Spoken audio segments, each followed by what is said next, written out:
Hey, what's up everyone? Welcome back to my channel.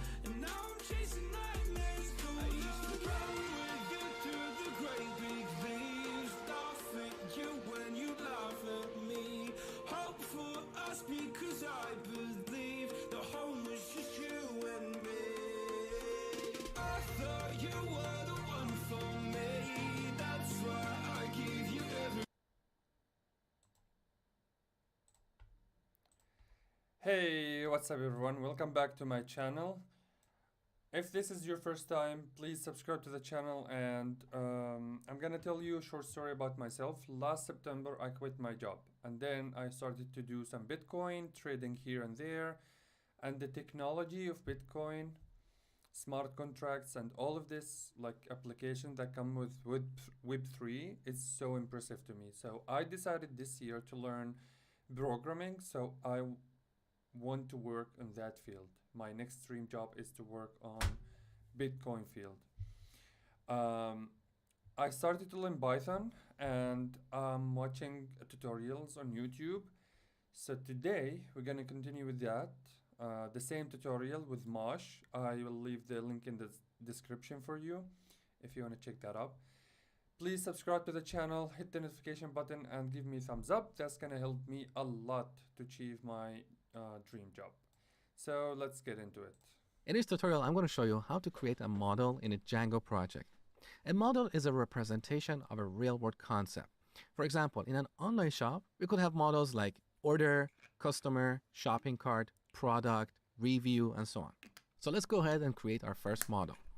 Here in the Products app, open up the Models module. In this module, we're going to create a new class called Product. So let's delete this comment. We don't really need it. Okay. Class, Product. Now we need to inherit this class from the model class in Django. So in parentheses, we type out models.model. Let's see what's going on here. So on line 1, from Django.db package, we are importing the models module.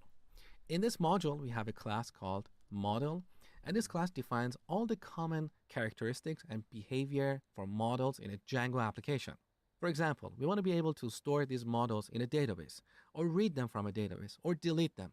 These are all the common operations that we need to perform on these model objects. So by inheriting this product class from this model class, our product class will have all these capabilities built into it. We don't have to code it, okay? So, colon. Now in this class, we need to define a few attributes. What are the attributes of a product that we need to... One second, I'm sorry guys. I need to do something really quickly on my phone. Ba, ba, ba, ba, ba.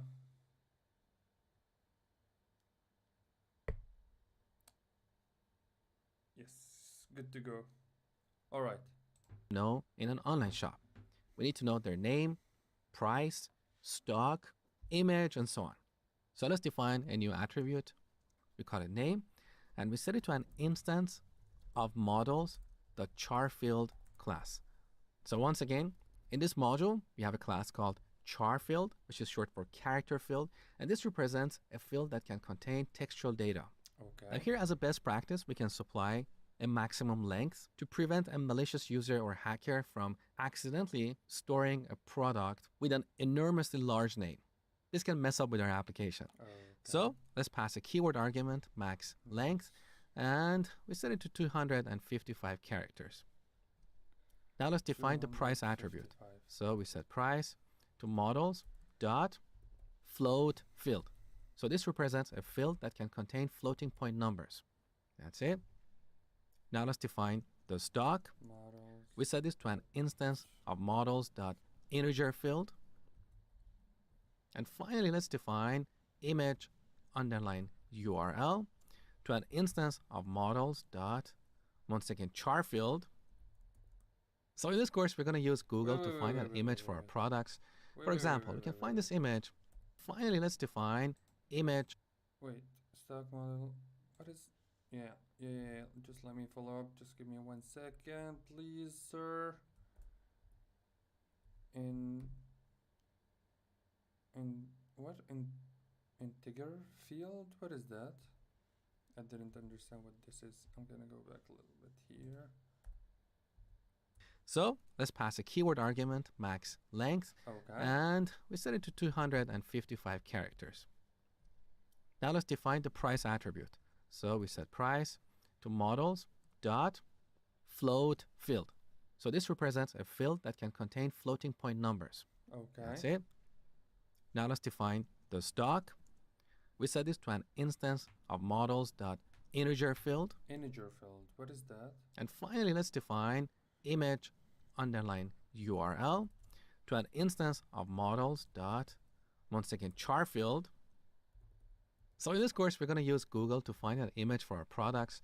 For example, we can find this image, right click it, and copy its link address, which is the URL. Okay, let me do that really quickly. Here, orange. And images. I would like to use this one. How about this one? Alright. Copy, no. Where is the address? Yeah, copy image link. Alright.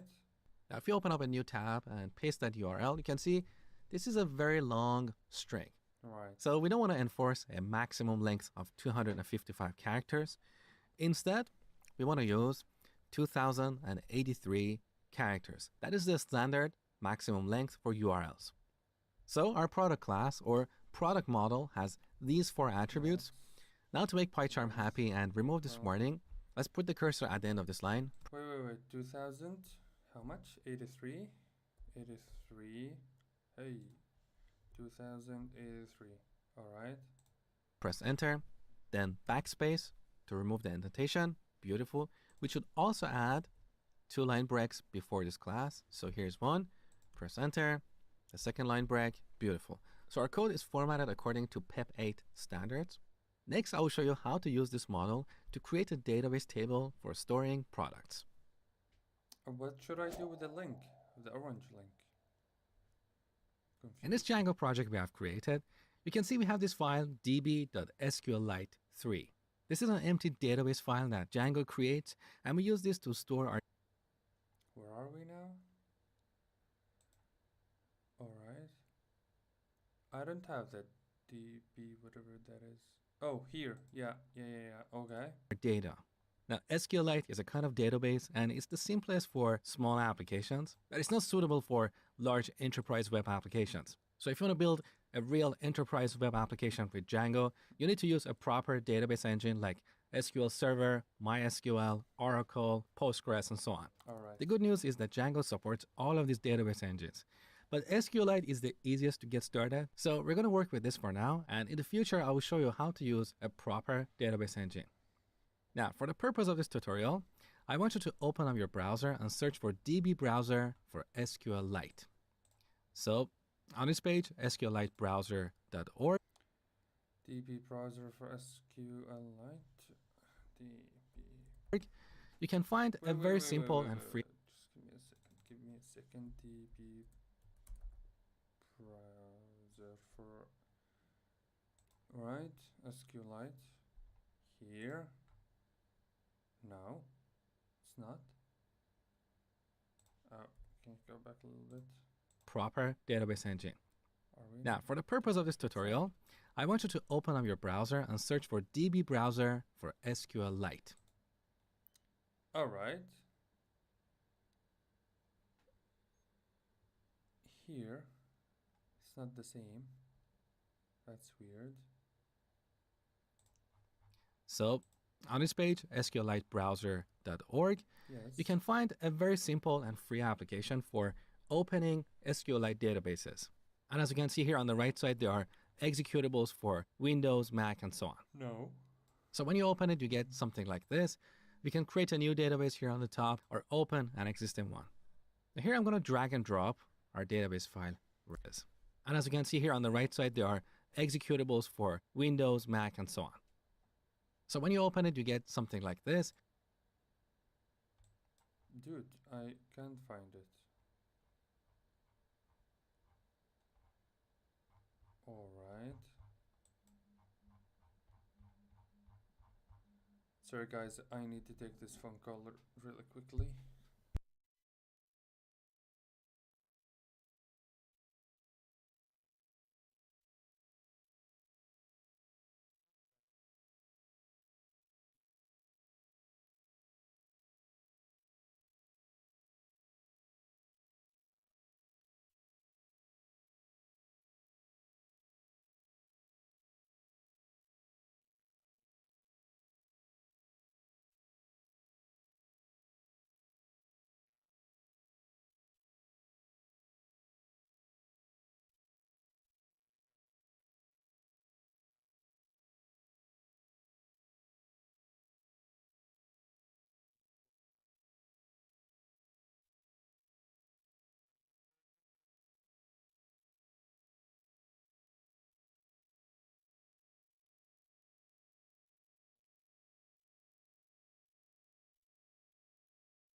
Alright, I'm so sorry again. That was my wife. But I We can't can create a find. new database here on the top or open an existing one. Now here I'm going to drag and drop our database file right here. You can see we don't have any tables in this database. So to store data, first we need to create a table. For example, to store the list of products, we need to create the table called products, and the fields or columns we have in this table should be exactly the same as the attributes we have in our product class. So in this tutorial, I'm going to show you how to use Django to automatically create this table. We don't have to do this by hand. We can just tell Django, hey, here's our model. Go ahead and automatically create a database table for storing our products. That is very easy. So here down the bottom, let's open up a new terminal window and run Python on Windows or Python 3 on Mac, manage.py, make migrations. Make sure to spell this properly. So make migrations in one word. Now when you run this, you get this message, no changes detected, because by default, Django doesn't know about our product model. To solve this problem, we need to go back to our project and open the PyShop package. In this package, we have this settings module for storing various configuration settings for our project. So let's open this and scroll down. On line 33, you can see a variable called installed apps set to a list of strings. These are applications or apps that are automatically installed with every Django project. For example, we have this admin app, which gives us a beautiful administrative panel. You're going to work with it soon. We also have this auth app, and we use this to authenticate users. You can put them in different roles, give them different permissions. It's all about authentication and authorization. We'll look at the other installed apps in a future tutorial. So for now, let's register our products app in this list. How do we do that? First, we go to our project. Inside the products app, earlier I told you about the apps module. Take a look here. The name of this module is a little bit misleading because we're in the boundary of one app and we have a module called apps. That aside, all we have here is a class called products config where we store configuration settings for this particular app. Okay? Now we need to go back to our settings module and add the complete path to this class, including its package and module. So this class is defined in the apps module, and this module is inside of the products package. So back to the settings file. In the list of installed apps, we need to type out a string like this. Products, that's our package, dot, apps, that's our module, and then products config. Again, make sure to spell this properly. So P and C are capitalized because here we have a class, but products and apps are all in lowercase. Okay. So now Django knows about our products app. So when we go back to the terminal and run the last command, we'll get a different result. So use the up arrow to bring up the last command and enter. There you go. Now we get this message, migrations for products. So inside the products folder, inside the migrations folder, we have a new module with this sequence number called initial. Let's have a quick look at the code inside this module. So back to our products app, let's expand the migrations folder. Here's our initial migration. Let's have a quick look here. So we have a class called migration. And in this class, we have this attribute called operations. which is set to a list of operations. So every migration can contain multiple operations.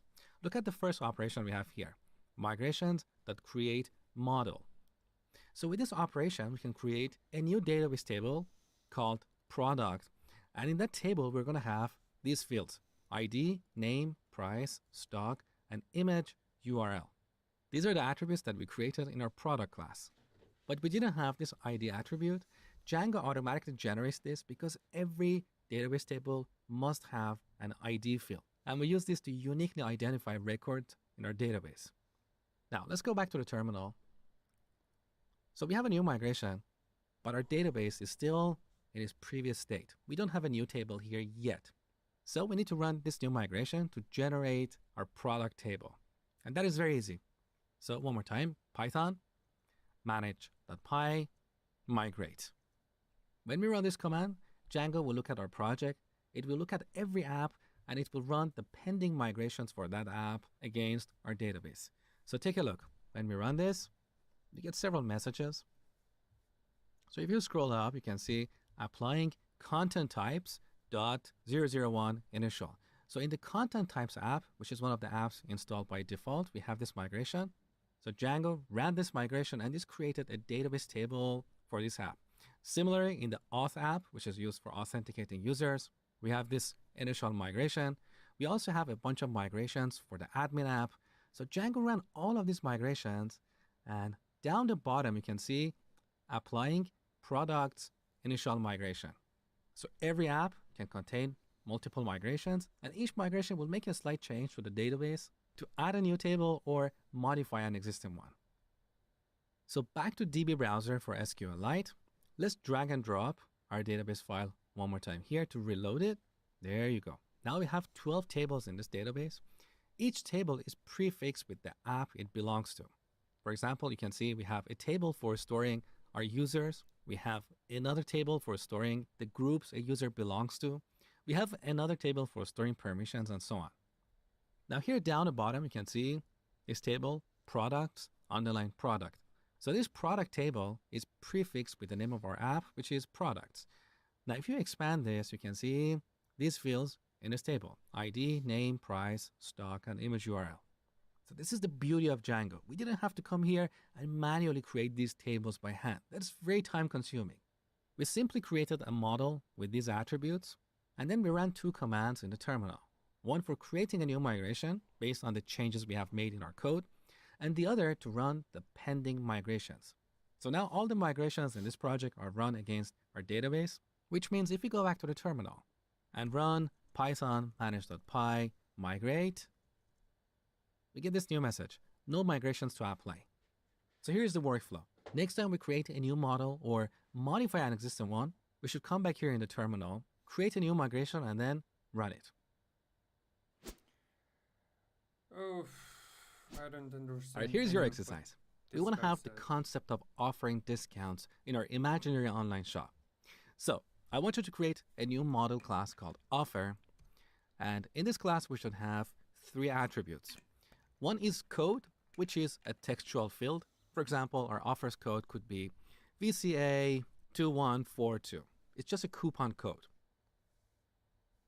Here we should also have an attribute called description. Again, this is going to be a textual field. For example, we can say 20% off all products. And then we can display this text somewhere on the homepage in the future.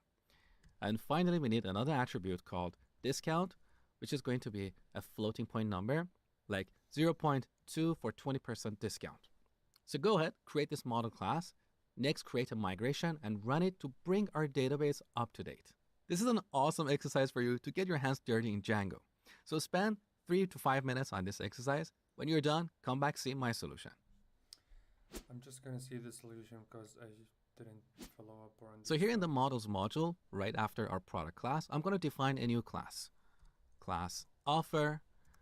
This class should also Wait, let me try to do it with you, huh?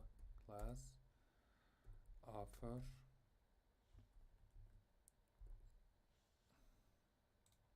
derive from the model class in Django. Here we add the attributes. So the first one is code, which is going to be an instance of models.char field. and we set the max length to, let's say, 10 characters. Equal. Next, we add the description. Once again, we're going to have a char field with max length of 200.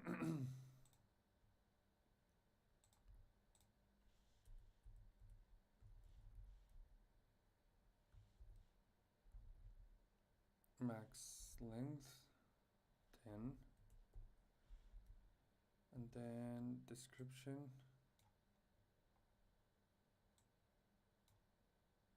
Oh, all right. Now I understand what char field means.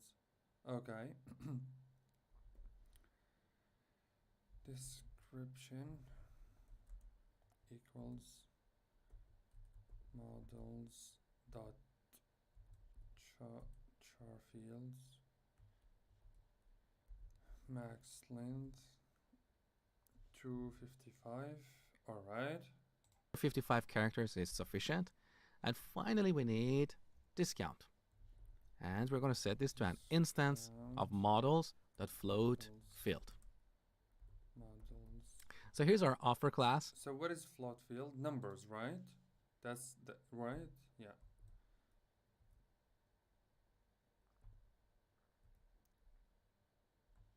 Just leave it empty. And Now we need to create a migration. So over here, I'm going to open up a terminal window. This is the main terminal window where our web server is running. terminal window. Okay.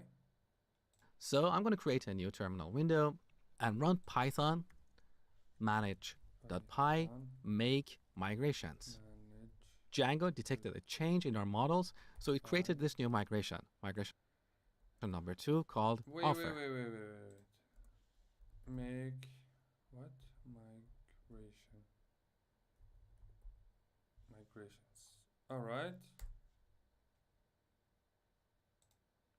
And this migration will create the offer table in our database. What's that? So let's go ahead and run it. Python 3 manage.py migrate.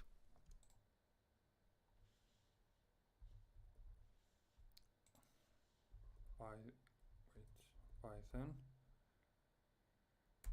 dot what manage? No, wait. What was it? Detected a change in our models, so it created this new migration. Migration number 2 called offer. And this migration will create the offer table. I don't have that. I have total different thing. Yeah, so whatever. Let's see. In our database. So let's go ahead and run it. Python 3 manage.py migrate. Okay. Manage here. Manage dot by migrate, right? All right. Perhaps Beautiful. Now let's drag and drop our database here one more time.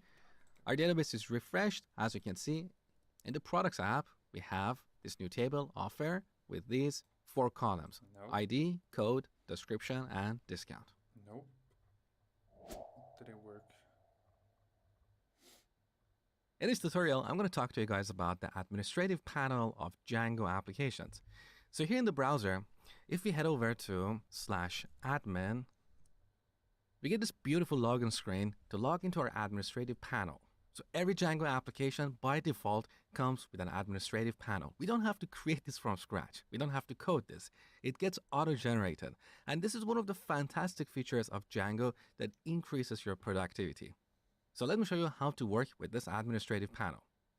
Here in PyCharm, we need to create the first user of this application. We call that super user. So here in the terminal window, let's run Python manage.py create super user, all in one word. So let's go ahead with that. It asks for username. Let's type admin. Did you mean create super? Okay, Python. I'm sorry, again, Python manage.py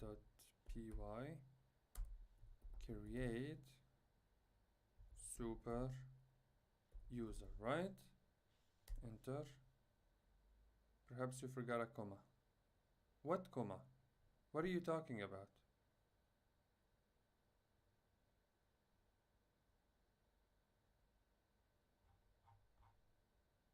Should I put the dollar sign?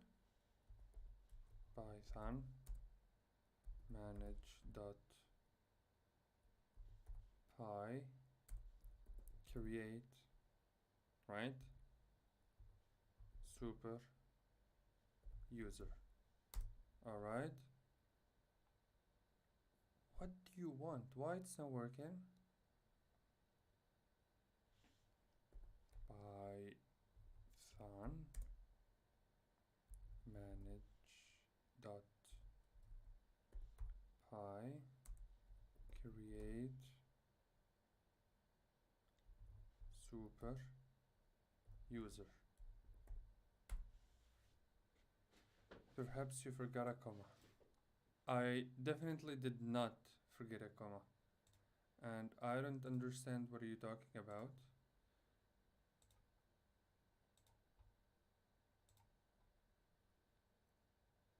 I don't know what to do. It's not working. I don't know what to do. Python, right? Manage dot py create super user. Again, it's not working.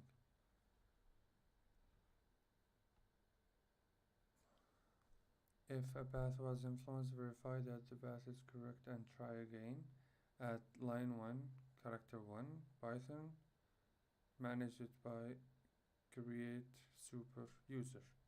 Create super user.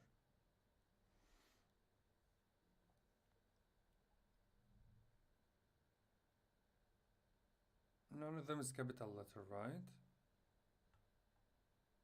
I have no idea. Next, we need to enter an email address. I'm going to enter my email address.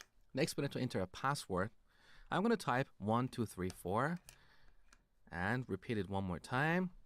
Note that it complains because this password is too short, it's too common, and it's entirely numeric. So at the end, it asks if you want to bypass password validation. For simplicity, let's go with that. But of course, in a real scenario, you don't want to create an admin user with such a simple password. All right, we successfully created the super user. Now back in the browser, let's log in with admin and 1234. There you go. So this is our administrative panel. As you can see, we can manage the users and groups. We can add new users or modify or delete existing ones. Let's have a quick look here. So here we have this search bar on the top. We can quickly search for users. Below that, we have this table of users with these columns: username, email, first name, last name, and status. We can sort this table by any of these columns. We also have these filters on the right side. So we get all these beautiful features for free with every Django application. We don't have to code this. Earlier in this course, we talked about this settings module. Let's have a quick look here. In this module, we have a setting or a variable called installed apps. And one of the apps that is installed by default is the admin app. So this app is the piece that is responsible for generating these views. Now, the beautiful thing about the admin app is that it is easily extensible. So back to the home page of our administrative panel, so far we can only manage the users and groups. But using one line of code, we can also manage our products. Let me show you. Let's expand our products app. Inside of this app, we have this module admin. And in this module, we register the models that we need to manage in the admin section. So let's open this module. Now on the top, first we need to import our product model. So we can type out some code like this from period models. That means the models module in the current folder. So from this module, we want to import the product class or the product model, right? Now you can see this comment here, register your models here. Let's delete this comment. We don't need it anymore. Instead, we're going to write code like this. So admin dot site dot register, and we pass this product class as an argument. What is going on here? We're using this admin object that is imported on line 1. This object has an attribute called site, which is an object itself. This object has a method called register. We're calling this method and passing our product class as an argument. With this, we're telling Django that we want to manage our products in the admin area. So now with only one line of code, or more accurately 2 lines, if we go back to our administrative panel and refresh this page, we see this new table, products, that represents our products app. And in this app, currently we only have one model called product. So here we can manage all our products. Currently we don't have any products in our database. So let's go ahead and add a new product. Look, we get this beautiful form for free. We didn't write any code to create this form and handle the click Name, event price, of these tag, buttons to insert a image. product into our Oh. database. All this is automatically generated by Django. So let's go ahead and add a new product. Call that orange. Let's say 1.99 each. And set the stock to 50. Now we need an image URL. So open up a new tab here. And in Google, search for orange. Then go to images. Click on tools. From the user rights menu, select for labeled for reuse. This way we don't have problem with copyright issues. So these are the free images that we can use in our application. Let's pick this one. Click on it again. Now on this page, right click the image, copy a link address, and then back to our product form, paste it here, and then save. So we successfully added a product, and that product is listed here in the product table. But what we see here is a little bit confusing. It says product object 1. It's not clear what product this is. Is it an orange? Is it a strawberry? What price is it? So in the next tutorial, I will show you how to customize this table and add columns specific to products. All right, I think this is the last topic on this tutorial. That's the last one. Thank you, Mosh. That was amazing tutorial. But I think I need to review all the things that I've learned so far before I go deeper into these details, because something's not working also in here. I need to figure out what that is. So I will find a new video, a new tutorial to watch, maybe something more easy and something that I can actually like work myself with. Thank you so much for watching, guys, and please don't forget to subscribe to the channel, hit the notification button and give me a thumbs up. That's gonna help me more than you can imagine.